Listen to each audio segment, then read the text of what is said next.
بسم اللہ الرحمن الرحیم۔ اصطلاحات حج و عمرہ 10واں پروگرام۔ اس 10ویں پروگرام کا آج 5واں حصہ پیش کیا جا رہا ہے۔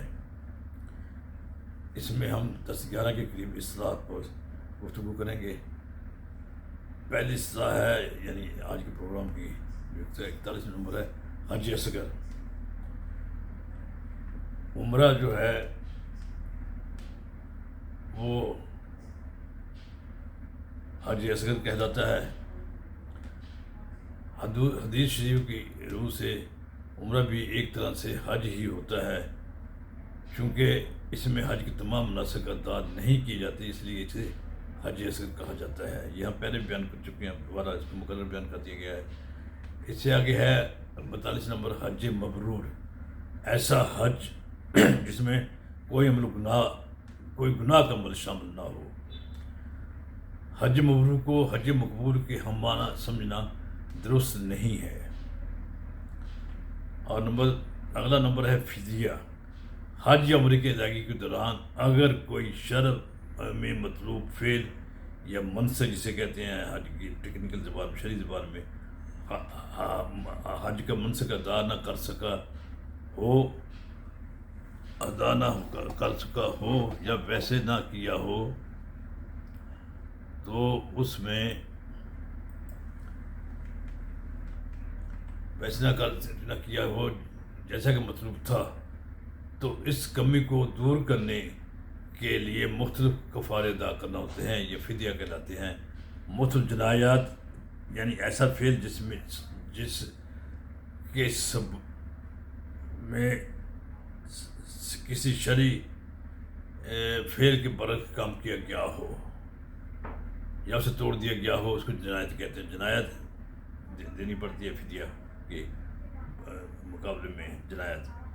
اور جنایت کا جو لفظ ہے وہ کام جو احرام پہن کر یا حرم شریف میں نہیں کرنا چاہیے۔ جنایت جمع جنایت کی ہے، اسے جنایت کہتے ہیں۔ اللہ تعالیٰ نے سورۃ بقرہ کی آیت نمبر 170 میں حکم دیا ہے کہ جو شخص حج کے ان مہینوں میں حج کی نیت کر لے تو حج کے ان دنوں میں نہ عورتوں سے اختلاط کرے اور نہ برا کام اور نہ کسی جھگڑے اور جو بھی کام تم کرو گے وہ اللہ کو معلوم ہو جائے گا۔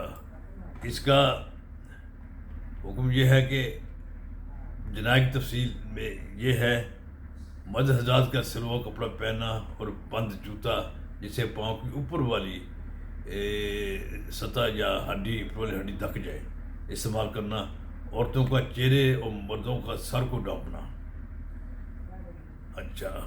اور خوشبو استعمال کرنا، بال اکھاڑنا، کاٹنا، بالوں سے جوئیں نکال کر مارنا، جو کہ جوئیں نکالنا منع ہے، انہیں نکال کر زمین پر چھوڑا جا سکنے کی گنجائش ہے۔ حج یا عمرہ کے کسی فرض یا واجب رکن کو پورا نہ کرنا، ناخن کاٹنا، خشکی کے جانور کا ذبح کرنا اور میاں بیوی کے زواجی تعلقات قائم کرنا، یہ جنایات میں آتا ہے۔ کفارہ اگلی ٹرم ہے۔ کفارہ غلط کاموں کا خمیازہ یا درست امور کو ان کے صحیح تناظر میں عدم ادائیگی وغیرہ کی تلافی کا عمل کفایہ کہلاتا ہے۔ کفارہ قربانی، صدقات اور روزہ کی شکل میں ادا کیا جاتا ہے۔ اور اس کے بعد آ گیا اشہر الحج۔ حج کے مہینے 3 ہیں: شوال، ذوالقعدہ اور ذوالحجہ کی 10 تاریخ تک، جبکہ اسی ماہ کی 13 تاریخ تک 3 دن قربانی کے ہوتے ہیں۔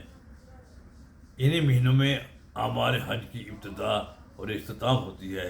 ان مہینوں کے علاوہ کسی اور مہینے میں حج کا عمل نہیں ہو سکتا، اس لیے کہ یہ دورانی اللہ تعالیٰ کی طرف سے مقرر کر دیا گیا ہے۔ یہ اشہر الحج ہے، وہ 3 مہینے ہیں: شوال، ذوالقعدہ اور ذوالحج۔ اور یوم ترویہ 8 ذی الحج کو جب حجاج کرام مکہ مکرمہ اور اطراف سے مینا کے میدان میں پہنچتے ہیں، یہ یوم ترویہ کہلاتا ہے۔ اگر کوئی آدمی حج، اس کا حکم یہ ہے کہ اگر کوئی آدمی حج اس دن اور تاریخ کو ظہر کی نماز زوال سے قبل باقاعدہ حالت احرام میں نہ پہنچا ہو تو حج کی ادائیگی سے قاصر رہے گا، اس کا حج نہیں ہوگا۔ اگلی ٹرم ہے، اگلی اصطلاح ہے یوم عرفہ، ذوالحج کا دن. یہ حجاج کرام کو یہ دن میدان عرفات میں گزارنا ہوتا ہے. اسی مناسبت سے اسے یوم عرفہ کہتے ہیں. یہ 9 ذوالحج کا دن ہوتا ہے. اور اس کے بعد ایام تشریق کا لفظ تکبیر کے معنی میں استعمال ہوتا ہے. اس وقت یوم نحر 9 ذوالحج کی نماز فجر سے لے کر 12 ذوالحج کی نماز عصر تک کا ہوتا ہے. یہ ایام تشریق ہے. ان ایام میں نماز فجر سے لے کر ہر نماز کے بعد بعض بلند تکبیرات، اللہ اکبر اللہ اکبر، لا الہ الا اللہ اللہ اکبر وللہ الحمد پڑھنا، قربانی کرنا، اور ان ایام میں روزے بھی رکھنا ہے. یہ ایام تشریق ہے. نمبر 50 پہ ایام الحج ہے. 5 دن ہیں 8 ذوالحج سے لے کر 12 ذوالحج تک. یہ دن حج کی عبادت ہی کے لیے مخصوص ہیں. ان ایام میں عمرہ نہیں ہو سکتا. یہ حج کے دن ہیں، یعنی 8 ذوالحج سے لے کر 12 ذوالحج تک. اور ایام نحر 10 ذوالحج سے 12 ذوالحج کے دن قربانی کے دن ہے. یہ نحر قربانی کو کہتے ہیں. اس دن میں امت مسلمہ عید الاضحیٰ یعنی بقرہ عید جسے کہتے ہیں یا بڑی عید مناتی ہے. ہر صاحب انصار اور مال صاحب انصار و مال مسلمان حسب توفیق قربانی کرتا ہے. غرباء و مساکین میں گوشت کی تقسیم ہوتی ہے. البتہ تقسیم گوشت میں تیسرا حصہ وہ خود بھی اپنے استعمال کے لیے رکھ سکتا ہے. اس کی گنجائش ہے. ایام نحر کہتے ہیں قربانی کے دنوں کو جو 10 تا 12 ذوالحج کی ہوتے ہیں. اس کے بعد آ جاتا ہے اگلا نمبر غسل کعبہ. یہ کعبۃ اللہ کے اندرونی و بیرونی ستھرائی کا عمل ہے. غسل کعبہ کا مبارک کام ہر سال ذوالحج کو ہوتا ہے. اس موقع پر 9 ذوالحج کو ہوتا ہے. اس موقع پر بیت اللہ کی عمارت کو نیا غلاف پہنایا جاتا ہے. ہر کے غلاف اور زمزم سے متبرک پانی سے کے غسل سے استعمال کیا جاتا ہے. یہ منظر بھی دیدی ہوتا ہے. استعمال شدہ متبرک پانی بعض لوگ محفوظ کر لیتے ہیں. غسل کعبہ کی تقریب ہوتی ہے. اس کے بغیر آج کل تو بغیر ٹیلی کاسٹ بھی کیا جاتا ہے. خانہ کعبہ کو غسل کیا جاتا ہے، صفائی کیا جاتا ہے. یہ ہم نے کچھ اصطلاحات بیان کی ہیں. یہ 10ویں پروگرام کا 5واں حصہ مکمل ہو گیا. اللہ تعالیٰ ہمیں سمجھنے کی توفیق عطا فرمائے اور مزید آگے پھیلانے کی توفیق بھی عطا فرمائے. السلام علیکم ورحمۃ اللہ وبرکاتہ.